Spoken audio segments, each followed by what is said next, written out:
በስመ አብ ወወልድ ወመንፈስ ቅዱስ አሐዱ አምላክ አሜን። አንድ አምላክ በሚሆን በአብ በወልድ በመንፈስ ቅዱስ ስም ሚያዝያ 2 በዚች ቀን የሐሊባ ሀገር ሰው የከበረ አባት ስምዖን አረፈ። እግዚአብሔር በጸሎቱ ይማረን ለዘላለሙ አሜን። በዚችም ቀን ፊቱ እንደ ውሻ የሆነ ቅዱስ ክርስቶፎሮስ በሰማዕትነት አረፈ። ይህም ቅዱስ ሰው ይበሉ ከነበሩ ሰዎች ሀገር ነው። በጦርነትም ባረኩት። አባቱም በሐዋርያ ማትያስ እጅ ያመነ ነው። በማረኩትም ጊዜ ቋንቋቸውን አያውቅም ነበር። የክብር ባለቤት ወደሆነ እግዚአብሔርም ማለደ። ቋንቋቸውንም ገልጦለት እንደ እርሳቸው ተነጋገረ። የክርስቲያን ወገኖች የሚያሰቃዩአቸውንም ገሠጻቸው። የጦር ሰራዊቱንም የሚመራውን መኮንን ጽና ግርፋትን ገረፈው።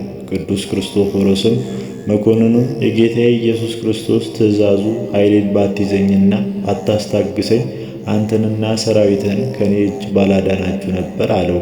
መኮንኑም ስለ እርሱ ወደ ንጉሥ ላከ። ከእርሱም የሆነውን ነገረው። ንጉሥም ወደ እርሱ እንዲያመጡት 200 ወታደሮቹን ላከለት።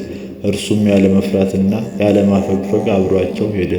በእጁም በትር ነበረች። በላዩም በጸለየ ጊዜ በቀለችና አበበች። እነዚያ ወታደሮችም ተርበው የሚበሉትን እንጀራ ባጡ ጊዜ ቅዱስ ክርስቶፎሮስ ጸለየ። በእነርሱም ዘንድ እንጀራ በዝቶ ተትረፈረፈ። እጅግም አድንቀው በክብር ባለቤት በጌታችን በኢየሱስ ክርስቶስ ስም አመኑ። አባ ጳውሎስም እጅግ የክርስትና ጥምቀትን አጠመቀው።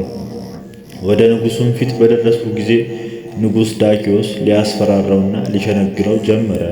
ደግሞም እጅ መልስ መልካም የሆኑ 2 አመንዝራ ሴቶችን ወደ እርሱ ሰደደ። እነርሱም እንደሚያስቱትና በኃጢአት እንደሚጥሉት አስቧልና። እርሱ ግን ገሠጻቸው፣ አስተማራቸው። በክብር ባለቤት በጌታችን ኢየሱስ ክርስቶስም አምነው በደማቸው ምስክር ሆኑ። እንዲሁም እነዚያ 200 ወታደሮች በንጉሥ ፊት በክብር ባለቤት በጌታችን በኢየሱስ ክርስቶስ ስም ታመኑ። ራሶቻቸውንም በሰይፍ እንዲቆርጧቸው አዘዘ። የሰማዕትነት አክሊልን በመንግሥተ ሰማያት ተቀበሉ። ቅዱስ ክርስቶፎሮስም ንጉሥ አንተ የሰይጣንን ሥራ የምትቀበል ማደሪያው የሆንክ ብሎ ዘለፈው። ንጉሥም ተቆጥቶ በትልቅ ብረት ምጣድ ውስጥ እንዲጨምሩትና ከበታቹ እሳት እንዲያያዙ አዘዘ። እንዲሁም አደረጉበት። ነገር ግን ከጉዳት እንዳሰቡት ምንም የደረሰበት የለም። ጤነኛ ሆኖ ሰዎችን አስተማራቸው እንጂ። እጅግም አርቀው በክብር ባለቤት በጌታችን በኢየሱስ ክርስቶስ ስም አመኑ።